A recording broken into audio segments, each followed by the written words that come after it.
Hey, welcome back to Rock Stardust. My name is Robbie, and today we're looking at the absolute 90s, indie rock guitarist god, and that is Graham Coxon from Blur. Um, Look, there's a lot of different people in that time zone as well, and everyone has their favorites and that sort of thing. Personally, I think he stands out above the rest for his imagination, for his ability to play different styles, for his creativity, and not just playing standard chords. He would use a lot of diminished chords and sevenths and lots of different sort of jazzy chords and mix it up, but with the ability to hold it together, both with the rhythm guitar playing and filling out the melodic lines as well. Incredibly clever. And when you look at his playing and listen to those songs, when you try and attempt those riffs, they're very, very complex. They're not easy.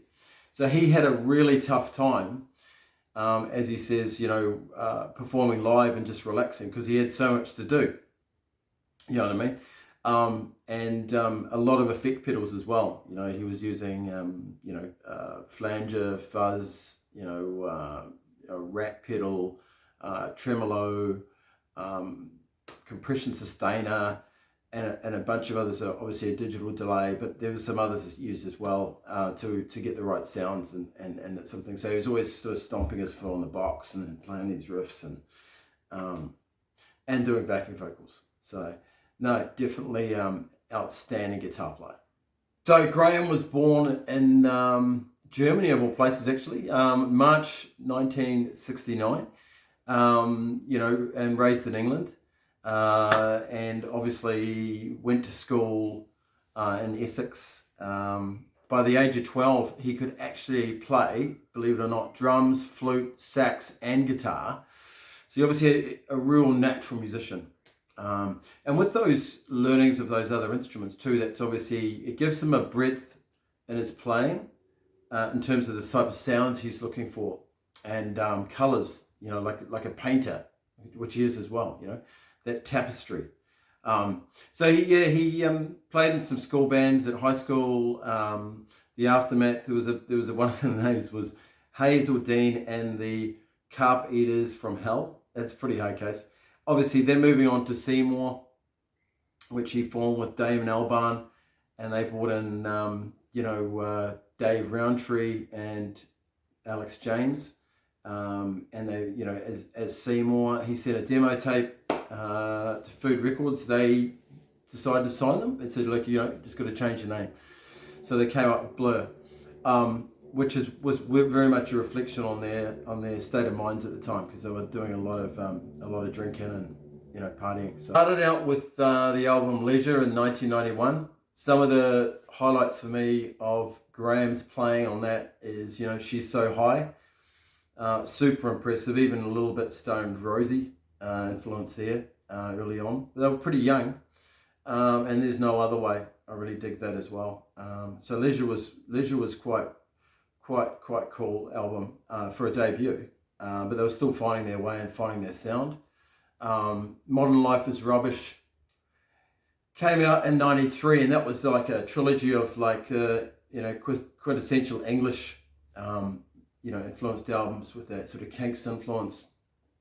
So that one had some of the highlights with like Chemical World to me, which is layers of guitar that you just didn't hear from other players really at the time. Just unique, sort of breaking out, like angry sounding, and then this melodic picking sequence, arpeggiated thing that's just so atmospheric, very cool. Fits in with Damon singing and everything there as well, which he does all the time. Plays a perfect four for the songs, but gives them a unique color with that quirkiness of the playing. Sunday, punky, rock and roll, pretty intense, and For Tomorrow was standouts. After Park Life, obviously Park Life came next, and that was sensational and really set Blur up in that Britpop era. Graham's playing is astonishing. There's so many examples of this album. The whole album's brilliant. Okay, so some of the ones that stand out to me is London Loves, where he's using that 1952 reissue telly to a full effect. It's a brilliant, quirky song. Dun, dun, dun, dun, dun, dun, dun, dun, dun, dun, dun, dun. Like it's hard to define without playing. I probably should maybe this way, but it's pretty tricky. Really dig that. Looking at Bank Holiday, I really dig that. It's pretty thrashy. It's pretty wild. Trouble in the, Message Center, which has got a real XTC, new wavy feel. It's great. It's raw, powerful, and highlight for me is obviously This Is a Low. No real surprise there. This Is a Low is very much like a classic David Bowie song now. When you look back to listening to Blur now, like that song is to me one of the greatest rock pop songs ever. I know it's one of them, and it's a fantastic, it's a perfect song. It's magnificent. It's the most famous song about weather, shipping forecasts, but the whole atmosphere of the song with the band and what those lyrics sort of reflect and the mood of it is amazing. And Graham just plays these perfect parts, so cool. And the solo at the end, it can almost bring you to tears. It's so powerful and emotional, and brilliantly done live. So on that too, I'll show you an example of that piece, because I just to give a little bit of an idea. So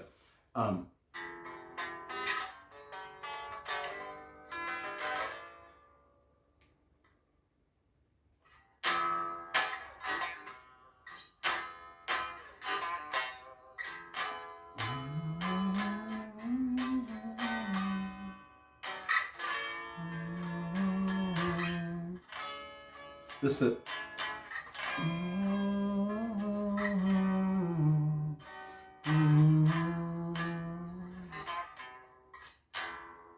That is incredible, because that's the way that C sharp minor goes to C and then back to the B minor, that emotional feeling, and then resolving on the E is genius. It's stunning. It really, really sets it up. And then you've got that amazing solos and that piece sound in there, where it sort of kicks in, and he plays these colours and shades with the chording.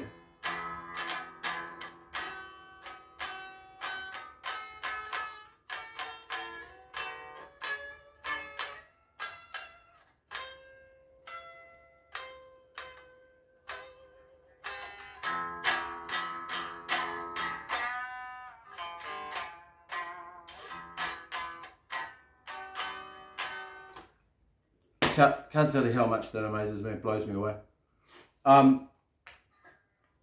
It's just impeccable guitar song.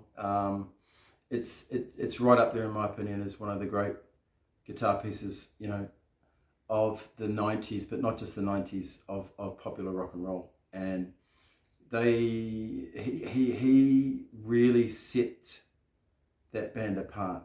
They were a brilliant band, don't get me wrong. Damon's an amazing musician, great singer-songwriter, genius in his own right. I love Alex James's bass playing. It's really, jazzy but boppy, and bounces around, and Dave holds the drums down brilliantly. But Graham had this incredible creative force and unique application of sound and playing, which made those songs really stand apart, So yeah, moving on from there. All right. Up next was The Great Escape. It's a personal favourite of mine, that album. I absolutely love it. But there's also a timing issue too, because in the 90s, I was playing in a band. I was living in Australia and playing while this music was all taking off, and the band I was in, Polish, was doing quite well too. We're doing a lot of gigging and a lot of shows, and so all of these bands were exploding. All of the 90s grunge, the Britpop, everything was alive. It was an amazing time to be, in your 20s and embrace that whole scene. It was incredible. But with the Great Escape in '95, hearing things like Charmless Man, that intro, with that sort of lead lines with those chords, introductive chords there leading into the beginning of the verse, that stood out, and I thought that this is not just a normal, no disrespect to Noel Gallagher, but he's a chord guy playing basic chords, and he even admits his playing's pretty basic. This is another level, and it catches you. It's earworms for guitar players and for people that love, their music, rock music, indie pop music, alternative music. It's just amazing. So, Stereotypes, brilliant. Down.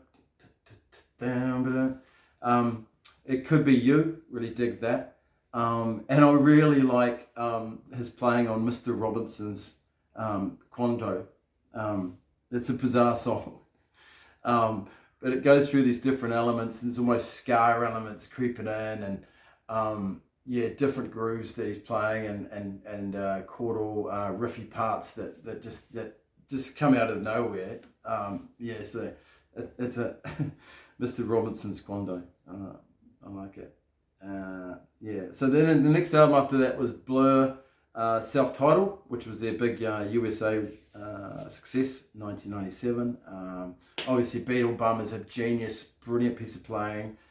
He's tuned that down. He's got that delay effect going. It's amazing sound. And Beetle Bum has an amazing solo, which is a repeated notes at the end of the song there that just keep going around and around like Gilmour would do sometimes. And just brilliant. There was also, obviously song 2 with that unique sound, On Your Own, Death at a Party, stood out for me. And then coming up after that was 13, which, art rock, very experimental, very electronic kind of focus. But I love Tender. I think that it's just amazing. It's like, it's just Graham's version of playing the blues. Coffee and TV is amazing song. He's got unique extended chords he's playing there. He's really taken on the spirit of Robert Fripp in that song with his playing, reminiscent of Fashion on Scary Monsters. These just wild sort of guitar parts that just come out of nowhere. They're not even really melodic passages. It's just this noise, raw noise, and very enigmatic and eccentric. It's brilliant. I love the way that it's done. No Distance Left to Run is almost Jimi Hendrixy. Another amazing application and expression of his playing, which made him stand out. And lots of other tracks on there I really like as well. I don't know, man, I'm trying to remember them all. But there was something about those songs and those albums in the 90s, and that's where he really set his mark, and that's why I believe he is the guitar god of indie rock, and stood out to me in the 1990s. Very influenced also by American bands like Pavement. He took that on board because that was a big inspiration that really shone through when they did their self-titled album. But then, moving on, he's done a lot of other work as well. Some really good, solo stuff. His first solo album, he played every instrument. Now, not many people can do that, other than Prince and a few others, maybe Lenny Kravitz. But that's just like that's another example of his talent. Brilliant guitar player with so many aspects to it, you know, technically wise, but without thinkingly over technical. He always thought more as a painter in an abstract way. Brilliant acoustic picker as well. I saw him doing those Davy Graham type picking on acoustic, which is sensational. Who else does that in that genre? You know, most people. It really does blow me away. And obviously, there's a lot to look forward to at the moment. There was the great concert, you know, last year at Wembley, which was a big success for the band, and you know, being able to see footage of that was mind blowing. And obviously, with that album, The Ballad of Darren, there's a chance to refresh and hear some new Graham Coxon playing, you know, and Blue themselves, who are an amazing band. But there's also a new doco coming up too. It's called To The End. I cannot wait to see that. It's going to be super exciting. And just to finish off, here's when I saw Blur in 1997. It's just a scrapbook there. So that's the band, and you know, that was an amazing concert. And that's another. I remember clearly him stomping all the time on the ground and with the pedals and that sort of stuff. And then you know, at the end of the concert, just leaving that loop on at the end of This Is a Low, and just feedback everywhere. Like it was incredible. So hey, look, thanks for watching this piece on Graham Coxon, and really appreciate your support. If you haven't subscribed yet, please do. You'll get those videos straight away, and there's a lot of exciting stuff and fun stuff we're going to do. And do, you know, like and do leave your comments and share in what some of your, you know, your memories of Graham Coxon's best playing, and you know, favorite solos, favorite pieces on songs, tracks, you know, gear, whatever you want to share, that'd be great. And thanks again. We'll catch you next time.